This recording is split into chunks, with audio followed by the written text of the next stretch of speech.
આખા ગામને દબાવે અને આખું ગામ જોઈ રે, એ શરમનો વિષય છે. એક બેનના ઘરની આગે આ બધું બંધ કરી દીધું અને કોઈ એને કઈ કે નહીં. મામલતદાર શું ન્યાય કરતો? આપડે હાથ ભાંગી ગયા છે? મામલતદાર આટલું જીવીએ છે આપણે? આટલી હદે ખોટું થયું. આ કોર્ટમાં ગયો ભાઈ તોય નિર્ણય નો દીધો અમને આજે 8 વર્ષ. આ નિર્ણય થઈ ગયો. જેને મને ફાંસીએ ચડાવે ફાંસીએ ચડાવી દે. ધારાસભ્ય ફાંસીને ફંદે લટકાડે આ નિર્ણય કર્યો છે. કોના હિંમત છે એમ જોઈએ છે.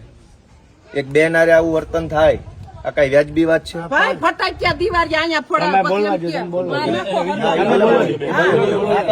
કેવું ને અહીંયા ફટાક્યા ફોડાવે પછી એમ કે હરગાવી નાખો અંદર નાખો. જો કેતા જાય ધોઈડા જાય. હું તમને બધાને વિનંતી કરું છું કે થોડોક બેન ને સપોર્ટ કરજો. હે જે હોય ગુંડાનું નામ નથી લેવું.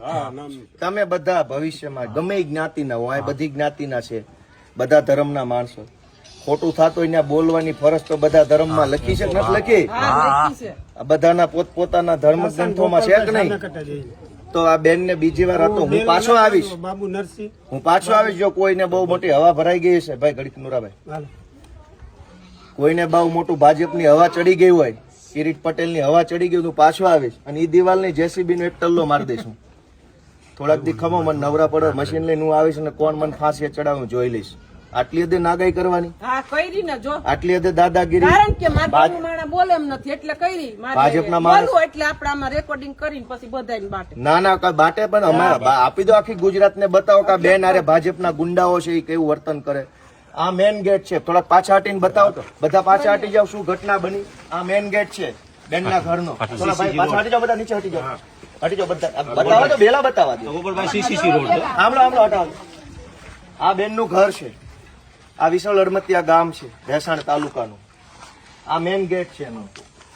હવે અહીંયા ભાજપના માણસે બેલા મૂકી દીધા અહીંયા સળંગ. આ બધા અમે હાથે અડસેલ્યા.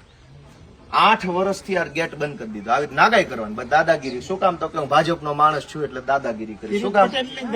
આ ભાઈ સીધા માણસ છે. આ બેલા અહીંયા મૂકી દીધા. અહીં સુધી લાઈન હતી અત્યારે. આમ આ ગેટ ની બહાર કેમ નીકળવાનું?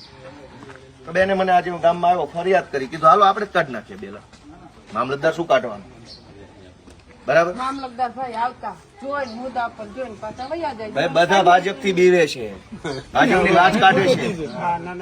આજે અમે ભેસાણ તાલુકાના વિશાળ અડમતિયા ગામે આ બેનના ઘરનો ગેટ ખુલ્લો કર્યો છે.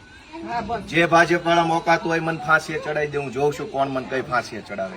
આટલી હદે નાગાઈ કરવાની ગામડામાં ગરીબ માણસો હારે, નાના માણસો હોય, ગરીબ માણસો હોય. કિરીટ પટેલ જ કરાવે છે કે અહીંયા બેલા ગોઠવી દીધા ઘરની આમે 8 વર્ષ સુધી સળંગ. તો બહાર કેમ જવાનું? અંદર કેમ આવવાનું? પાયો કાઢ્યો ને તાર વંડી સણવા નહોતા દેતા. હાંજે પાયો ચોખ્ખો કરે એટલે બેલા ન્યા સણાવી દેતા. આ તો અમારા કડી આવે ચોખ્ખી કરીને આ દિવાલ કરી. બીજી વાર અહીંયા બે બેલા જો હલાવે ને, અમે જેમ નાખ્યા છે એમાંથી હલાવે ને તો મને ફોન કરી દેજો. અહીં જેમ પડ્યા છે ને એમાંથી હલાવે ને તો મને કહી દેજો. હું જોઈશ કોણ પાણી વાળો ભાજપ વાળો છે.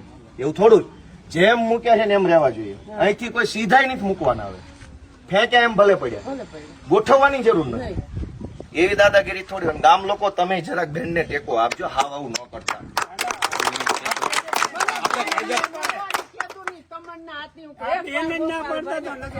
કાંઈ વાંધો નહીં. હવે હું બધાની રજા લઉં છું. ટેકો રાખજો જરા. બરાબર. હાલો.